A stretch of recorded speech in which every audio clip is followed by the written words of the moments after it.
Je vous reviens, je viens de rejoindre encore. Je suis là. D'accord. Je pense que tu as assisté à une partie de la présentation.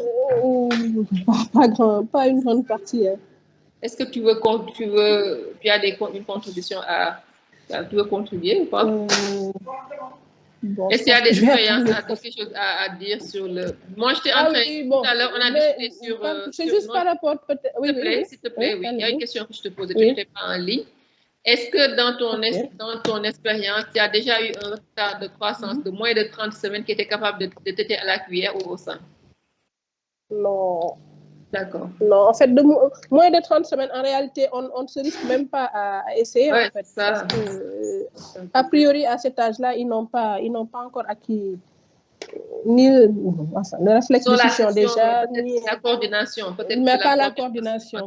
Voilà, il y a des risques de fausse route. Donc, à cet âge-là, on ne court pas le risque d'essayer même de cette façon-là. Non. D'accord. Mais bon, la seule contribution, peut-être, c'est par rapport aux difficultés d'alimentation. Parce que dans les cadres d'association, en fait, juste faire remarquer que on a déjà des difficultés à alimenter les prématurés, mais que c'était encore plus délicat quand il s'agissait de prématurité associée à un retard de croissance. Du fait de la souffrance digestive, en plus de l'immaturité qui est propre à la prématurité, on a, par expérience, on fait plus attention déjà dans l'augmentation des rations et dans la surveillance des résidus de l'abdomen, parce qu'ils ont plus tendance à faire une entérocolite qu'un prématuré qui n'est pas en plus retard de croissance. Ça, c'est vraiment... voilà. Non, bon, par rapport aux différences dans les caractéristiques métaboliques, c'est peut-être parler de la thrombopénie, parce que souvent, on reçoit des nouveau-nés hypotrophes qui font, dans le bilan, on voit une thrombopénie et ils sont étiquetés d'emblée infection néonatale et traités comme telle. Juste garder à l'esprit que cette thrombopénie-là peut être, enfin, pas physiologique, mais peut s'expliquer dans le cadre de ces, voilà, entre guillemets, chez ces retards de croissance, qu'elle n'est pas forcément pathologique. Voilà. Bon, je n'ai pas suivi le reste et aussi parler vraiment de la nécessité d'une bonne nutrition. Bon, malheureusement, comme on le sait, on n'a pas accès à la nutrition parentale. Parce que le challenge chez ces nouveau-nés-là, c'est d'éviter la survenue du retard de croissance extra-utérin. Donc, il faut une alimentation vraiment hyper calorique, hyper protéique. On ne dispose pas de l'alimentation parentale. On ne dispose pas non plus en tout cas ici chez nous, des produits enrichissants. Éventuellement, le lait maternel, on n'en a pas. Donc, c'est vraiment de ce côté-là qu'on a d'énormes soucis.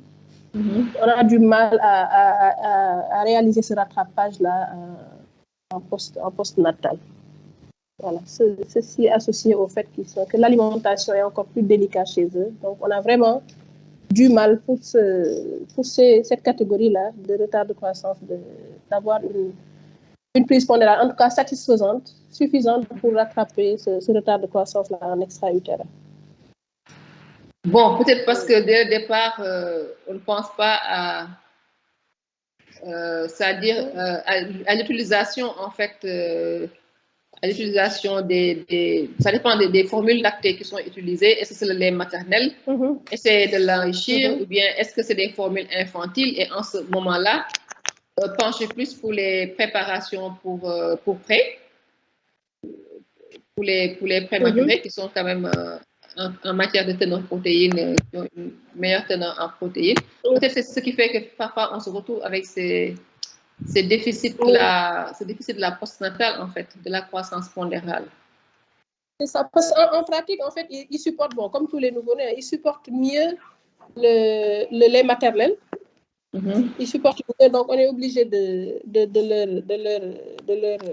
leur donner du lait maternel. Et puisqu'on n'a pas de produit pour l'enrichir, c'est là le problème, en fait. On évite, je pense que tu le fais là tout à l'heure. Il y a les DSS des différents services qui ont partagé beaucoup d'expériences de l'utilisation des lipides, en fait, en solution, de l'huile de tournesol, de l'Isio-4, donc qui est un mélange de plusieurs huiles riches en oméga 3, pour la supplémentation, en fait, l'enrichissement du lait maternel.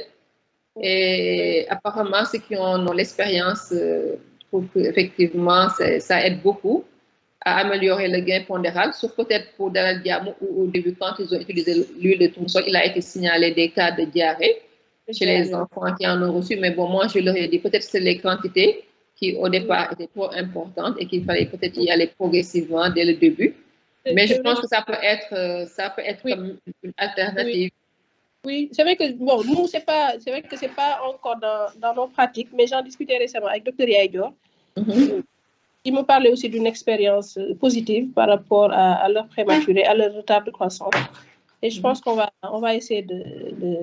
Ça se vend, je le disais ce matin, hein, l'huile de l'Isio-4 se vend à Auchan en France, dans les casinos Auchan. Donc, du coup, j'étais en train également de leur dire, peut-être que ce serait bien qu'on ait 2 bras, des enfants qui sont nourris avec de l'huile de tournesol, d'autres avec de l'huile. Bon, je pense qu'on aura de meilleurs résultats avec le Lysio-4, mais bon, avec plutôt Lysio-4, mais c'est à voir. Je pense qu'il faut mettre ça quand même dans les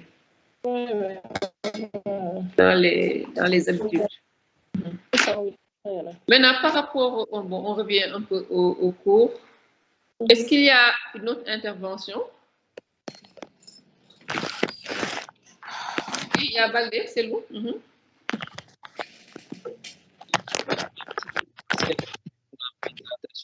On t'entend pas. Oui. Merci à l'équipe pour la présentation. Et ma question, c'est de savoir, est-ce que, par exemple, pour un nouveau-né qu'on voit, parce que comme Léacine l'a précisé, moi, généralement, je vois des nouveau-nés à terme, mais qui ont un retard de croissance. Et maintenant, lorsqu'on l'examine en salle de naissance, on ne trouve vraiment aucune particularité clinique et on les met au sein, on les surveille avant que la maman ne sorte à la maternité. On les revoit aussi, il n'y a pas de particularité. Est-ce qu'il y a un bilan standard qu'on peut demander du point de vue, est-ce qu'on va demander peut-être une écho cardiaque ou bien simplement on va continuer à surveiller à J9 et comme tous les enfants? En principe, si c'est un nouveau-né à terme, mais eutrophique, chez qui on connaît un peu l'histoire de la grossesse, peut-être une cause vasculaire, une maman qui a fait de l'hypertension pendant la grossesse ou autre, ou bien dans le cas, il y a des grossesses cachées, hein, des femmes qui s'alimentent, bon, ou bien une maman qui a été vomisseuse. Si vraiment c'est des causes nutritionnelles ou des causes vasculaires et que l'enfant a une bonne adaptation à la vie extra-utérine, je ne pense pas qu'il faille faire un bilan particulièrement. Non, je pense que si l'enfant n'a aucune indication d'hospitalisation, il ne faut pas l'hospitaliser. Par contre, il est important de faire le suivi pondéral rapproché parce que c'est les enfants chez qui il faut vraiment voir un déficit de croissance pondérale.